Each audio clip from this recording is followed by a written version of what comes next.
Welcome. My name is Jade Powers, Assistant Curator, and thank you for joining us virtually at Kemper Museum of Contemporary Art for Touring Across the State's Native Artists with artist and instructor David Titterington and Dr. Daniel Wildcat. David Titterington studied painting and East Asian languages and cultures at the University of Kansas before moving to Japan, where for 5 years he studied Zen Buddhism. It was there that Titterington began to study Native American art history. He returned to Kansas to work with Indigenous Studies professor Norman Akers of the Osage people, and he received his MFA from KU in 2013 with an emphasis on the history of the body and North American landscapes. Since 2015, he has taught art and art history at Haskell Indian Nations University. Daniel R. Wildcat is a Yochi member of the Muskogee Nation of Oklahoma. His service as a teacher and administrator at Haskell spans 35 years. In 2013, he was the Gordon Russell Visiting Professor of Native American Studies at Dartmouth College. He has served as adjunct faculty for the Block School UMKC for the past decade. Dr. Wildcat received BA and MA degrees in sociology from the University of Kansas and an interdisciplinary PhD from the University of Missouri at Kansas City. In 1994, he helped form a partnership with the Hazardous Substance Research Center at Kansas State University to create the Haskell Environmental Research Studies Center as a nonprofit Native American research center. He is the author and editor of several books, including Power in Place, Indian Education in America. His most recent book, Red Alert, Saving the Planet with Indigenous Knowledge, suggests current environmental issues will require the exercise of indigenous ingenuity, and wisdom if mankind is to reduce the environmental damage underway.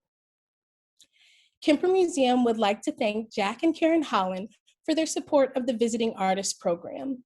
Their generosity makes it possible for Kemper Museum to continue to have thoughtful and engaging programs in conjunction with our exhibitions and projects.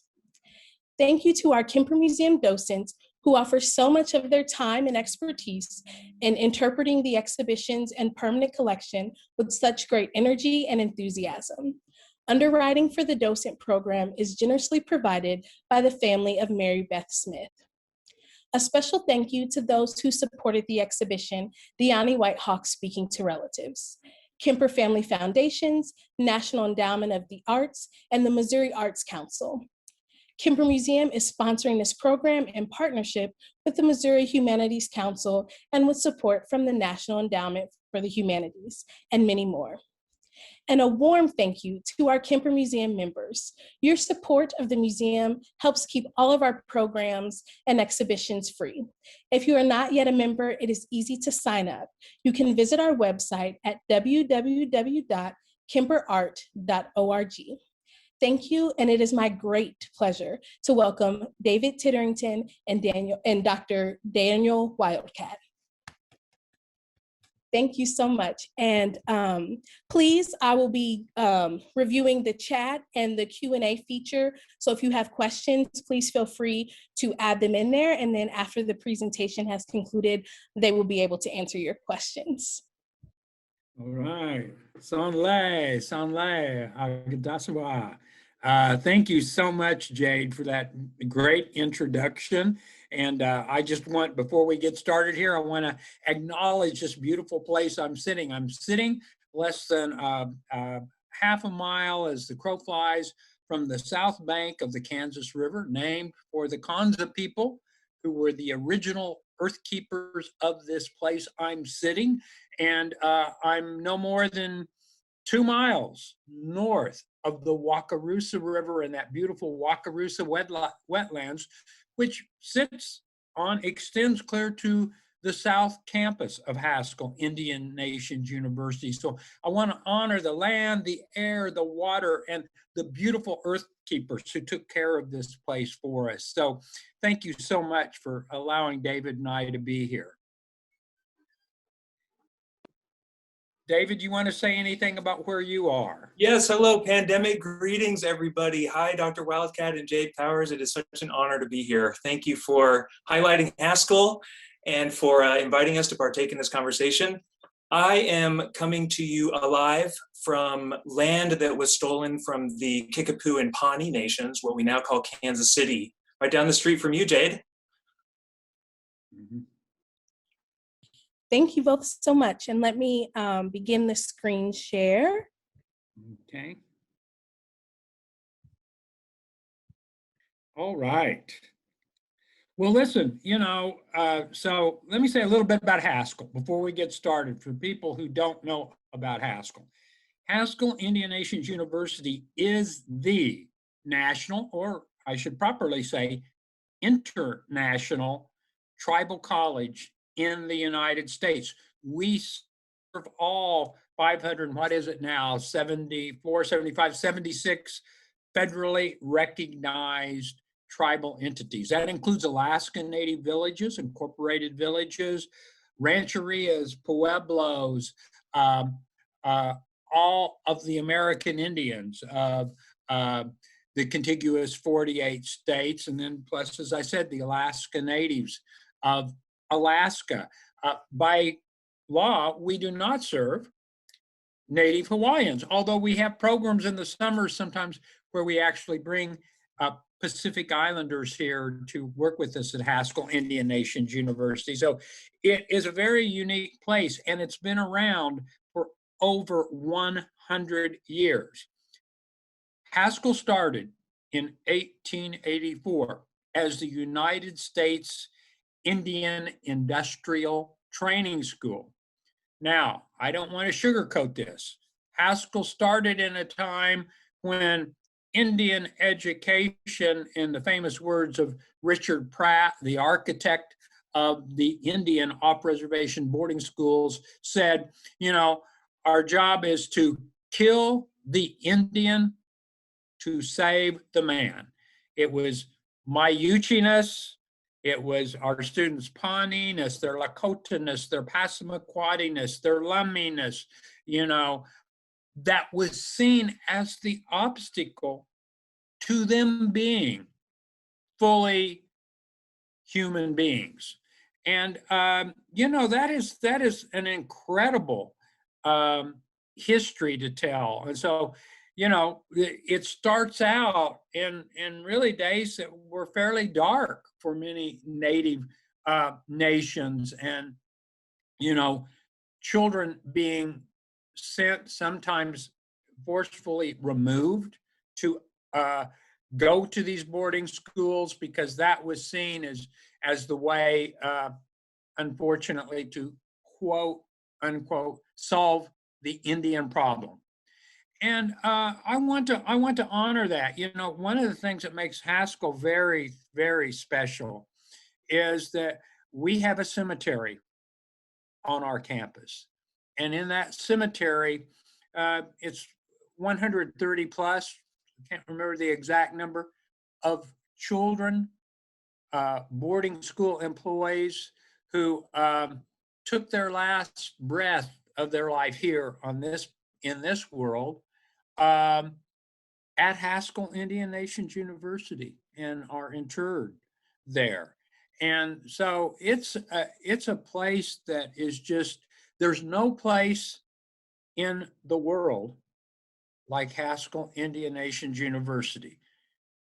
So we started out in some dark days, but the good news is that now we have realized, over a century later, that the notion that we were all going to be the vanishing Americans, that prediction was made a little prematurely.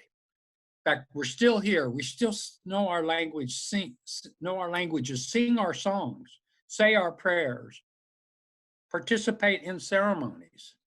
And it's a beautiful history because now we started out, basically an elementary school and then a grammar school and extended to a kind of a grammar school K through 8, and then with a high school. And in 1970 began to make the transition to become basically a junior college. And in the early 90s, basically launched the effort to realize Haskell in its present incarnation as a baccalaureate granting institution, which someday hopefully will have some graduate degrees also. But the story starts out in a very, I think for some Native people must have seen a dark period. And now here we are, a century later. We didn't still here. And now we hold up our art, we hold up our languages, we hold up our philosophies. And Haskell is very much about a positive affirmation of what it means to be a tribal person today, and how we still view that, now our nativeness is one of the most precious things that Haskell's involved in trying to make sure that our students fully understand, appreciate, value, and don't see it as something that's kind of just, oh, well, you're at school, you can be Indian, when you leave school. No, when you're on our campus, you are Indigenous 24/7, and we are wherever we go. And it's just been marvelous to have art faculty like David with us. And so as we're going to kind of tell this story today about Haskell, the trials and tribulations of the Indian boarding schools, Haskell's very much a part of that.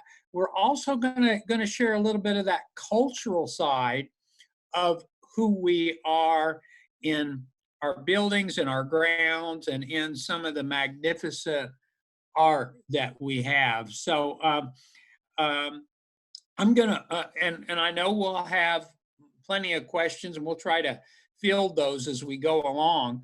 But I'm going to ask David to speak to this first slide that we're looking at. David? Yes, thanks, Dan. So one thing that I've also noticed since I've started working at Haskell is that it's full of artists. I mean, the faculty, the students, but also IT and maintenance. And I mean, everybody I've met at Haskell has some kind of creative life. And also, I think it's important to note that Haskell is, therefore, you can imagine, brimming with artwork everywhere, inside the classrooms, in the offices, the hallways, outdoors. It's surrounded by artwork as well, as we're going to see today. And the pieces that I chose to talk about, again, they're just a sample of the work, but it's the work that I think was probably around when Gianni Whitehawk spent some of her important years at Haskell. And so these are works that probably influenced her artwork today. Awesome. And yeah, first we're right here, we're looking at again, just a sampling of some of the Bacone style and Kiowa paintings. And these are all on display in our library. And this painting style was very influential in the development of Native American painting. It sort of arose out of the Bacone School, which is in Oklahoma, around mid-century, 1940s, 1950s. It was sort of the sister school to another important school that was being formed in Santa Fe, which was the Santa Fe Indian School, which is now called the Institute of American Indian Arts, or IAIA. And they had their own flat painting style called the studio style. And this version is called the Bacone style. But I think that it's just important to also take note of some of the subject matter. These paintings were celebrating an indigenous past, but a past that a lot of the artists were afraid might actually disappear. And so even though these paintings today are sort of criticized as being a bit too romantic or sentimental, or sometimes they were called Bambi paintings because they sort of resemble something that you might see in a Disney film. To the artists who made them and to the indigenous people who were also consuming them, they meant so much more than that. Yeah, David, and that's such a great point. And in fact, I might point out that people who participate in powwow dancing might look at these paintings and say, "Oh, here's how I get that perfect authenticity with my traditional dance outfit or my fancy dance outfit." So these become living repositories that are now, you can go to a powwow and you will see dancers that will look very much as our ancestors were represented in these paintings. And I think that's a marvelous, testimony to how, again, art becomes that connection sometimes between past, present, and future. Yeah. Absolutely. So we've been really, really fortunate at Haskell. Like David said, we are surrounded by artists here, and it's really a fantastic institution in that respect. So let's keep moving on. And what's the next slide you've got, David? In continuation with this Bacone style, and again, these paintings and prints and drawings, they fill the buildings of Haskell, and it helps us understand this connection to Bacone. And here we have to talk about Dick West. Yes. Dick West was probably, I think he was the first official art professor at Haskell in the 1970s, and he also became the first dean of humanities. And he's, again, one of the most well-known Native American modernist painters. And so I just want to make sure that we give him a shout out. Dick West.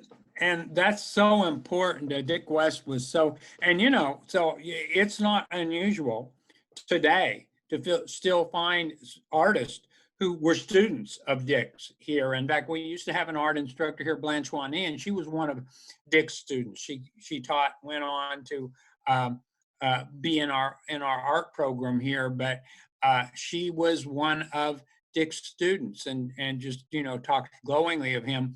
Some of you have probably heard the name Dick West or Richard West Jr. because he made quite a name for himself too. Richard West, Dick West Jr. was the first director of the Smithsonian National Museum of the American Indian, NMAI, and he just fantastic. We did a program. Oh my gosh, it's been, I don't know if it was it since you were here, David? Has Richard Jr. been here since your tenure, or was this before?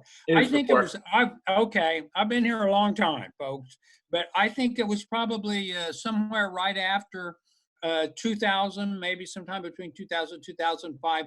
We invited Richard Jr. to come, and he came and just made some glowing remarks and talked about his recollection of Haskell and his dad teaching here. So it's kind of one of those things. Remember, so I'm going to give you a number that's going to surprise some of you. About 2 years ago, when we were working on an accreditation report, we were putting together some documents. And you heard me talk about how this is really the international tribal college. Well, these documents surprised me, the numbers, because we were looking at between about 2014, 2019. What we found over that past 5 years, we were averaging in an academic year between the middle of August and the early part of May, we were averaging students from 142 federally recognized tribal nations on our campus each year from 42 of the 50 states of the United States. Think about that. That is so incredible. And that's what you see when you kind of look at our art and you see our campus. It's this beautiful honoring of the incredible diversity that's embodied among the first peoples of this land.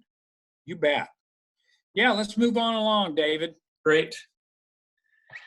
So we have a great, again, a really impressive collection of Dick West prints and drawings, but we also have a incredibly impressive collection of Frank Reinhardt photographs. Since the mid-90s, actually, Haskell, along with the BIA, or the Bureau of Indian Affairs, and the Hallmark Foundation, have been involved in preserving and cataloging these Reinhardt photographs and their negatives. I think it's the largest collection in the world, which also puts Haskell on the map of the history of photography.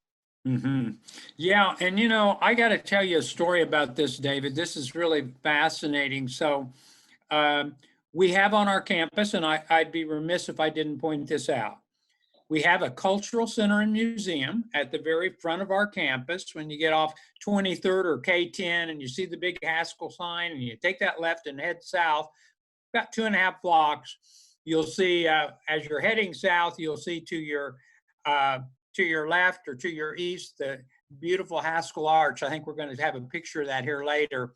And then to your right, you'll see that Cultural Center Museum. We kind of rotate some of these prints every once in a while in the collection we show. And I always like to take my students, I teach primarily in Indigenous and American Indian Studies over there. And I tell you, I cannot tell you how moving it was. And one day we went in there and this student stood for the longest time in front of this picture.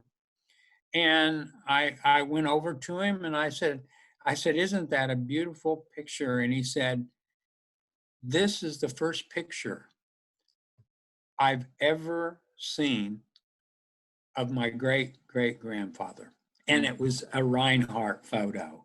And he said, I knew that he had participated in the exposition where Reinhardt went and took all of these fantastic photos.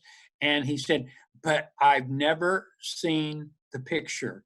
And I tell you, how incredible to think about that. Here's this student and, 4 generations later, he's looking at his great-grandfather, on this print in our museum. Again, stories like that happens at Haskell Indian Nations University. That's great. We can move on, actually. Yeah, let's do. So I wanted to include a print by Norman Akers, who, as now you know, he was actually my advisor in my thesis. But he also taught Gianni Whitehawk when she studied painting at IAIA. And we can see here in this print some of the themes that Gianni is also working with, this blending of different visual languages. So we have, here we see photo transfer techniques, we have scientific illustration, we have that flat style that we've already looked at. We see maps. In the background, there's an architectural drawing of a cathedral. And so what he does, what Norman likes to do, is layer all of these different images and different stories in order to kind of disturb or give us a new understanding about what it means to be part of a place. Yeah. Oh, that is a beautiful print. And it's interesting. It's very layered.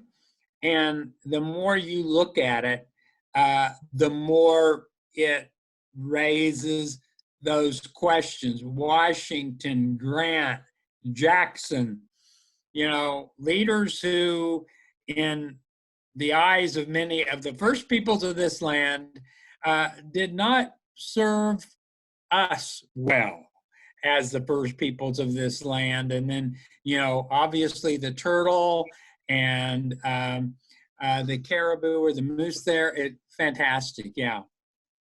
Norman says that the deer is upside down. Yeah. To almost like in the same way that if the American flag, when it's upside down, it signals a kind of problem. Yeah, a crisis, if you will. Yeah, something's not right. Something's not right. If any of you know, the flying of the American flag upside down is really a distress signal. And, people don't do that casually, but that would be, so this is kind of a native analog to that. So the deer is upside down. Something's not right. Yep. Exactly. Yeah. Yeah. All right, Let's move yeah. on. Yeah, let's move on. I don't want to miss any of the beautiful slides you took. So, okay, so this is fantastic. The Coffin family. The Coffin family is legendary at Haskell because their dad was coach, athletic director at Haskell in kind of the glory days, 60s and I think 60s and early 70s. And our sports complex is called Coffin Complex, named after this artist's dad. So this is the work of Barry Coffin. And this is Doug, actually. Barry. Oh, is this Doug? Okay, yeah. So we've got two brothers, and they're both artists. They're both very talented. But this is Doug. Okay, good. Thank you. And so this is Doug's work, and it's as you can see, this is located right in front of Coffin Complex, and very contemporary sculpture. And I'm trying to think, what do you remember what the name of this is? Does this have a name, David? This one, I think he named it the Medicine Wheel Totem, and it's probably related to the fact that the year before this was installed, the Medicine Wheel opened. Yeah, the Medicine Wheel Totem. Good. Yeah. And Doug Coffin, he remarks on his influences. Of course, students of art history might immediately recognize, modern sculptors like David Smith and Alexander Calder. Yeah. And just like Gianni Whitehawk, he's riffing on some of these modern aesthetic themes. But he claims that the stripes, those horizontal elements, are actually related to the Plains Indian bone breastplates. Ah, yeah. No, that makes sense. Yeah. And then the triangle at the top, the entire sculpture turns into a kind of arrow, drawing our attention upwards towards the heavens. But also that triangle, he often remarks on that he'll use a triangle in place of a buffalo skull. Yeah. Yeah, fantastic. A very, very, interesting. You bet. Mm-hmm. Yeah, absolutely. And, so I want to make one comment about, Haskell and tying the Coffin family into this history. So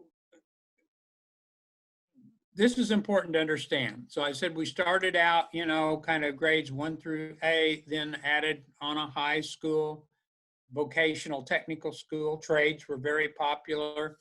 And by the time Haskell became pretty well on its feet, by the time really of the First World War, by the way, which incredible stories about Haskell and the flu epidemic.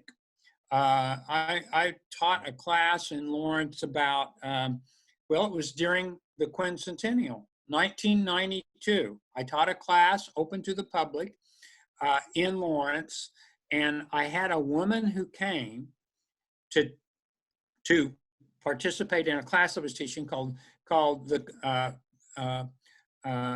Columbian Legacy, The Conquest of Paradise, named after a book Kirkpatrick Sale wrote. And she told me about her mother being a student at KU during the flu epidemic of what was that, 1919, thereabouts, that worldwide flu epidemic. And she said her mother, KU canceled classes. They no more got started in the semester, and said all students have to go home. Her mom was so poor, her mom could not afford to get a train home. And so her mom came to Haskell to help take care of sick children and staff during that time. Just a very moving story. But my point was that they used to have housing for faculty like David and I. There was housing on campus for all the faculty. And I think Barry and Doug and the Coffins were a part of that group that literally grew up on the Haskell campus like our own VP of University Services, Tonya Salvini, who grew up in one of those campus houses for the faculty and teachers. So interesting connections, yeah. Indeed. Yeah. I also want to mention Coffin is kind of famous for his Earth Messenger totem, which looks very similar to this one that was erected at the White House during the Clinton administration. Yeah, yeah, I remember that. Mm-hmm. Yeah. All right, yeah, so I think we can see the medicine wheel in the center, and we can to the next slide. We see references to the 4 directions in the coffin totem, and then here we see the great medicine wheel. This was designed by an intertribal council of artists and tribal leaders, and then it was constructed by Stan Hurd again in 1992. Yeah. And I also like to mention that Haskell is in roughly the geographic center of what we now call the United States. And in the center of the center is this medicine wheel, this great earthwork. And then in the center of the wheel is a fire pit. Yeah. Where anyone can go and give offerings or destroy something from their past. Yeah, this the medicine wheel, and I do want to call out the principal designers was the person who's in the position you're in now, David. Leslie Evans, sometimes he went by Dwayne, Citizens Band Potawatomi. He took the lead along with, I think, 3 of our students in doing the original drawings for this. So it was intertribal. They came from many different tribes. But the significance of the medicine wheel is very powerful because it is a metaphor in so many ways for the cosmos, the world we live in. If you think about it, each of us in our lives stands at the center of the creation as we experience it, but it doesn't mean the world revolves around us. This image reminds us, as you look in those 4 directions, of all of the relationships we are tied into and how important it is to honor those relationships in our lives, the land, the air, the water, the biology of the planet. And so it is an image that is unusual to find here. It's more in the Northern Rockies, the Northern Plains, but we put this in 1992, David, to mark the quincentennial, and it actually was a result of a presentation I heard, the genesis of me reaching out to Stan Hurd about helping us do something for the quincentennial. Was I heard Bill Tallbull, a great Northern Cheyenne elder, say that what he felt like we needed to do was it was time for us to share some of our wisdom and knowledge with the people who came here. And we've got to stop this collision of cultures we've had for 500 years. And so we talked to folks and visited about it, prayed about it, and this is what happened. Yeah, and so it's an important part of our campus. It is open to the public. There's a little kiosk sign that will explain protocols and things to observe at this sacred site. Great, thank you. You bet. All right, next. Here we can see the drawing, one part of the design on the floor at our Cultural Center and Museum. Yeah, and it's a great picture. I love this picture of the Cultural Center, and it's got a place where you can raise those images that have been printed somehow on that cloth, and you can put images on those, but then you can pull those up and have space for small presentations and the like. But it really is a treasure, and I want to encourage people, if you're able to get to Lawrence, call in advance. We've had some, COVID has changed all of our lives, and but I do know we are planning on trying to get this center open on a more regular basis, and it's a great way to get that, to really get that sense of this incredible history that Haskell represents. So think of that, 1884, here we are, 2021, and it's a pretty incredible story Haskell represents. Indeed. And the next slide, please. So again, this is one of the main reasons why we are on the map. Yes. This is the World War I arch, the oldest memorial, World War I. It was dedicated in 1926, I think just a couple weeks before the Kansas City memorial was dedicated. That's right. Yeah, and it was really built to honor all of those American Indians who, again, now let's do a little history lesson here, folks. Can you imagine American Indians volunteering to serve in the United States Armed Forces, in some cases less than maybe a generation or two from a time when their ancestors may have been at war with the United States of America, and to boot, serving in the United States Armed Forces before they were even recognized as citizens of the United States of America. Incredible. And I think, David, this is why this arch is still so important. We just got a small grant. We're doing some refurbishing on some mains of this, but really I see this as kind of that testimony to what we still know. And that is, given the size of our population in the United States, on a per capita ratio, we still serve in a higher proportion, given our population size, than any other single group, minority, ethnic group in the United States. American Indians, Alaska Natives serve in higher numbers than anyone in the United States. And there are a lot of, that's a whole program. We'll have to do another program about that, because that is a fascinating story in and of itself. But this is an important feature. When they did the arch dedication, they had a special festival, and it was the largest single event in, I believe, Lawrence history, clear up until the 1950s. The largest single public event. And we had tribes from all over the United States come.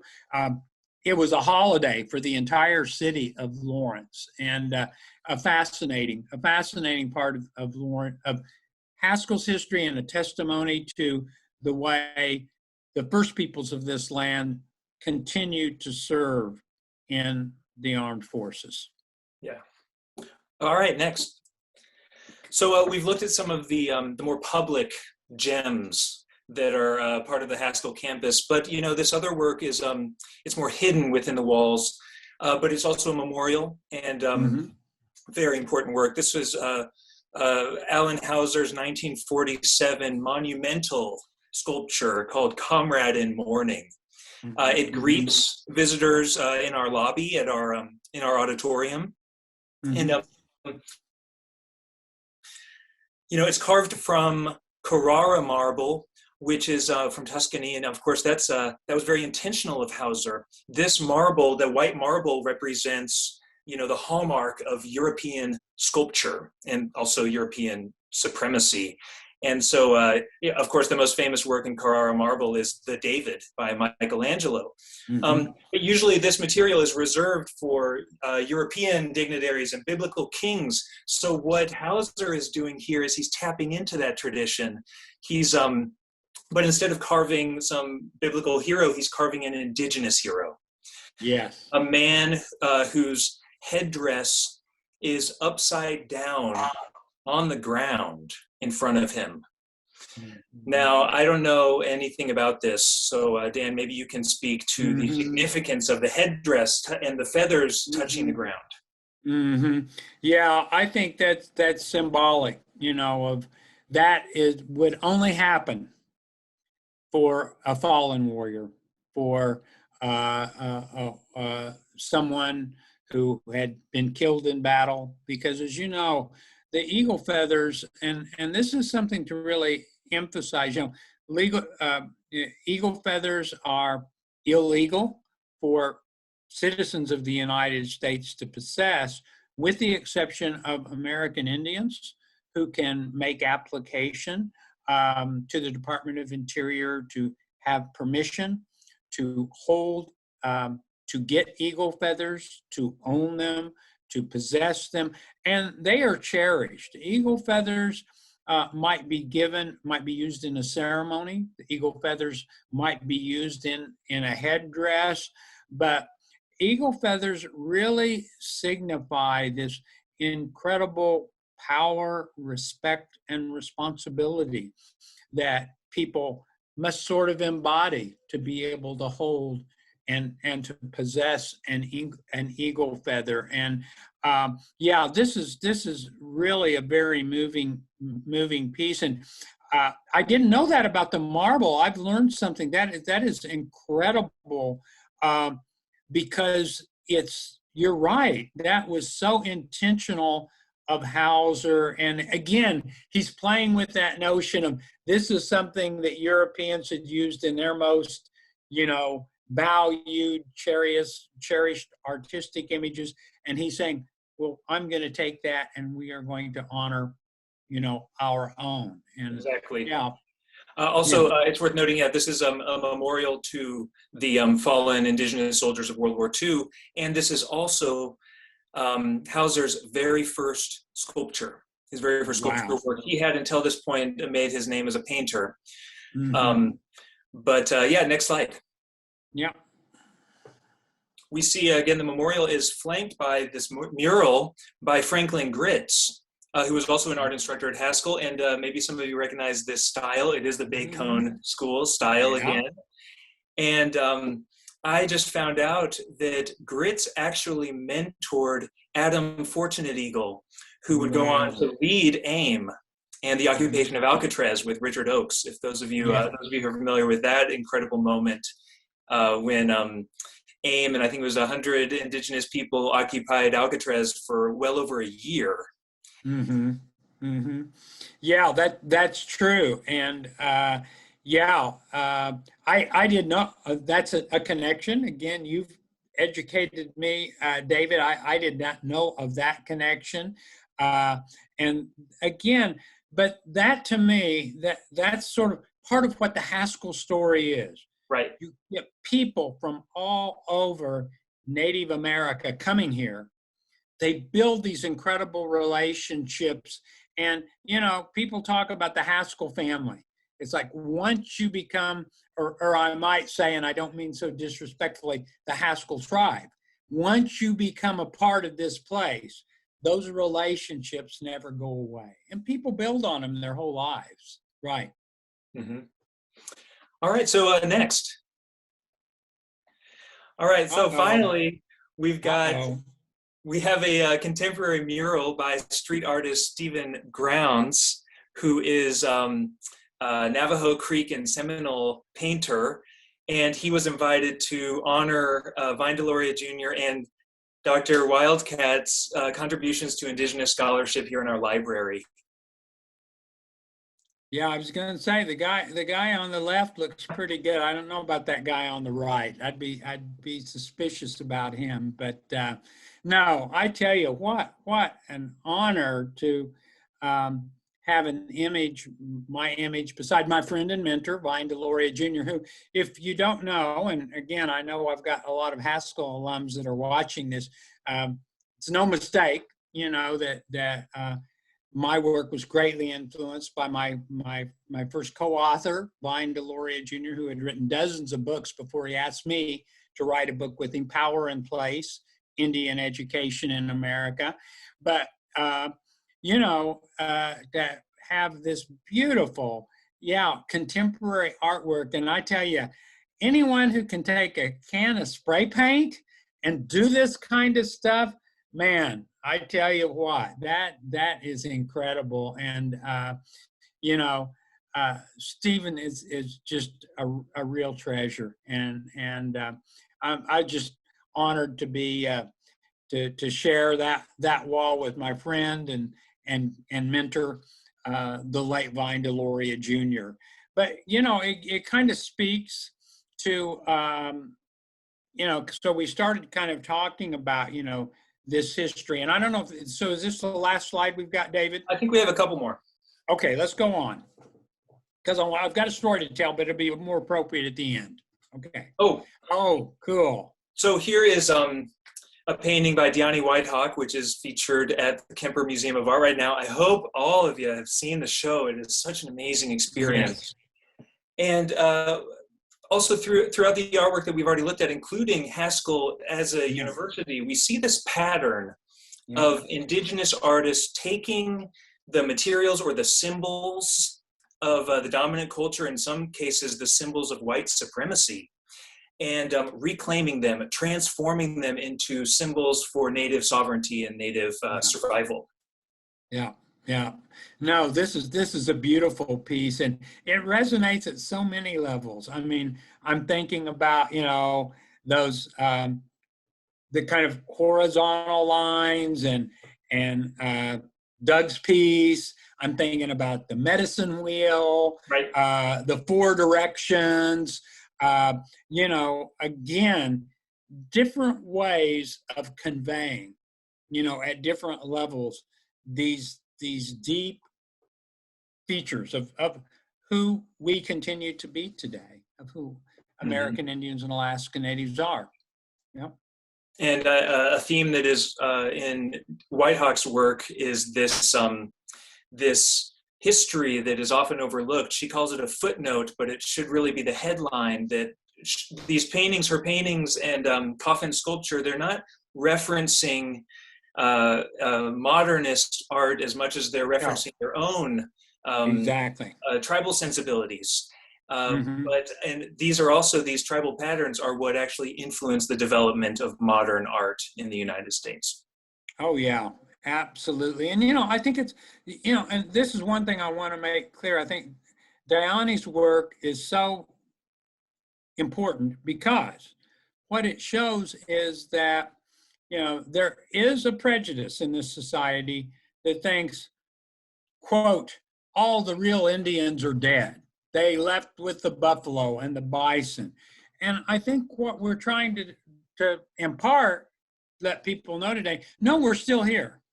And we still, our cultures, like the pioneer cultures, change, evolve, adapt, innovate, and exercises of what I like to call indigenous ingenuity or indigenuity. And I think, Gianni's work is so much a part of that. Yeah. Mm-hmm. And also, she's playing with this blending of different visual languages. Here she's actually simulating the quill work. Yeah. Paint. In other works, she simulates beadwork. Mm-hmm. Sometimes she uses the beadwork to create what she calls color fields, and then she places them on top of the color field paintings. Mm-hmm. Cool. And we have these beautiful sculptures that they're also sort of assemblages that Gianni has put together. And she said in her artist talk that these, I think it was in the artist talk she gave at the Kemper, that these works are intended for Indigenous people. Her audience are Indigenous people. She wants them to come into a space that's usually reserved for non-native knowledge. Mm-hmm.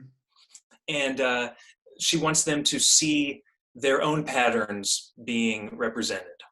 Yeah. Enlarged, And again, she's sort of tapping into that power, that authenticity, or the that we're so used to from non-native artists, and only she's doing it, I think, a lot better because there's a little bit more content and a little bit more spirit to it. Yeah, and I think that speaks directly to that shift. So you can have all of these representations of us, whether they're photographs, okay, or other non-Indigenous artist representations of us, and hanging in museums. But I think it really is a statement about power, a statement about authenticity, a statement about, we are in this place We deserve to be in this place. We are rightfully here. And sort of that becomes really an interesting statement that ties into so much of what we talk about as in the context of contemporary sovereignty, self-determination, things that we're always mindful of at Haskell. And to the larger public, people sometimes don't get. They don't understand how critical, that reality is to us, because we are, first, and we're for thousands of years, members of our own nations before the United States ever existed. And we continue that today. Yeah. Great. Yes. So I think we're almost out of time. Jade, do you have any questions? Jade? First, I want to open it up to our guests today. If you have any questions, please share them in the chat. Yes, absolutely. Let's see. Oops. Oh, look at that beadwork. Oof. Yeah, that is incredible work. And it's standing in front of her pieces. It also reminded me that the paint, because she's using the paint, she's hanging the paint onto the threads of the canvas, much like beads. Mm-hmm.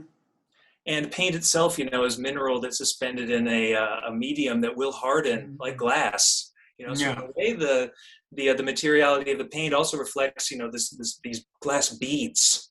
Yeah, cool. Love it. Mm-hmm. Anyway, Jade, yeah. Yes, well, wonderful. I just want to say thank you both so much. This was so enlightening. I really enjoyed. I'm not originally from Missouri or Kansas City, and so it was really great to hear even more about the history of this land. So I'm so appreciative. Okay, one of the first questions that we have is, what is the significance of a medicine wheel? Yeah, the medicine wheel gets used, different tribes have their own variations on it, but like I say, I think the best way to think of the medicine wheel is really this symbolic representation of what we might call, what I would call an indigenous or First Peoples worldview.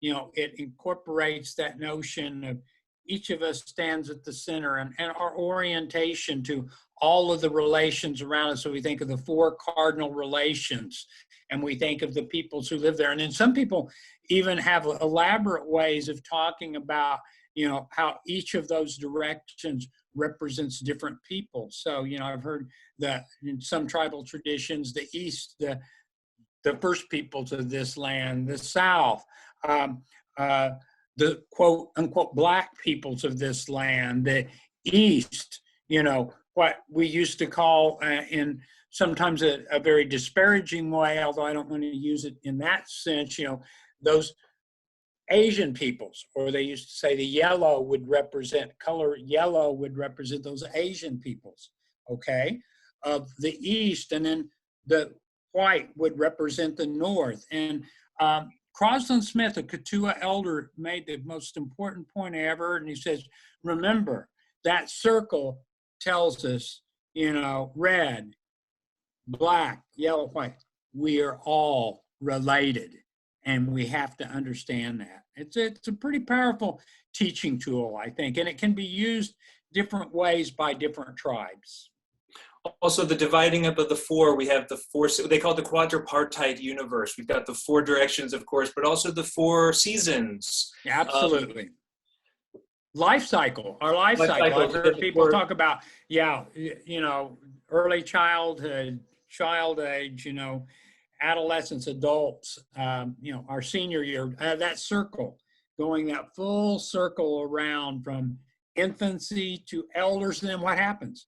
Well, the circle starts again, And we're invited, when we walk the medicine wheel, of course, we're invited to reflect on how it may be a recapitulation of our entire lives. And so it's not only, a work of art, but it's also medicine and an experience. So really you have to experience the medicine wheel to really understand it. Yeah, and like I say, it is open to the public. We ask people to read the kiosk when they go down there and be considerate of that place and the power of that place. So I just close, Jade, any more questions? Do we have time for one more question? Yeah, we actually have two, and I think we have time for both of them. Okay. So the first one is for David, And the question is, do you feel that the knowledge that you've gained of Native art and heritage will, you will use it as you move forward with your own artistic practice? Oh, wow. Yeah, absolutely. But I also just want to say that one thing that I've learned since starting to teach at Haskell is just how much I don't know. And you know, the more I learn, the more I know, the more I know I don't know. It's just so vast. You know, it would take multiple lifetimes to even just, you know, get any sort of understanding of the breadth and depth of the knowledge that that Indigenous communities have. So, but yeah, as a non-native, I'm inspired by my ignorance. One of the reasons why I started studying Indigenous cultures is because I was so ignorant of them. So, yeah, it's definitely changed my life. Thank you. And then it looks like the final question for the night is, does Native American art have to fit this mold of falling back on traditional aspects, or can it be completely detached and still be considered Native American art? Yeah, that's a great question. Great. And you know, so my answer to that would be is that, you know, as long as Indigenous people are doing the art, my first answer would be they're doing Indigenous art. Okay. Now that can be a slippery lead us into some interesting discussions and about how I arrive at that. But that would be one way to approach it. Some of you know my brother is a very talented muralist, and he paints in a very European tradition, but his topics, if you look at my brother's murals, you will know he is an Indigenous artist just by what he paints, even though he's using very classic, old school Renaissance kind of approaches to his work. Great, yeah, and I would just add that the tradition is to take materials from the world and remix them in creative ways. So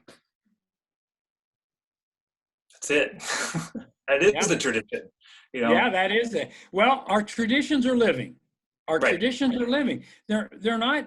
We're not talking about the past. We're talking about right now. Who we are, where we sit, where we work, how we live, and I think that's something that people would do well to keep in mind when they think about, you know, Indigenous people in what, as we get ready to enter the decade of the 21st century. We're still here, and we are still innovating. We are still exercising indigenuity, connected, past, present, and thinking about the future.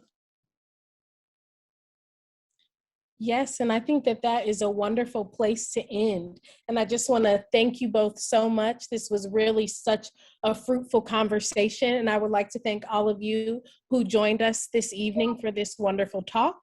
And I hope that everyone has a wonderful night and a great week. Bye. Bye-bye, everyone. Bye. Thank you. Thank you so much.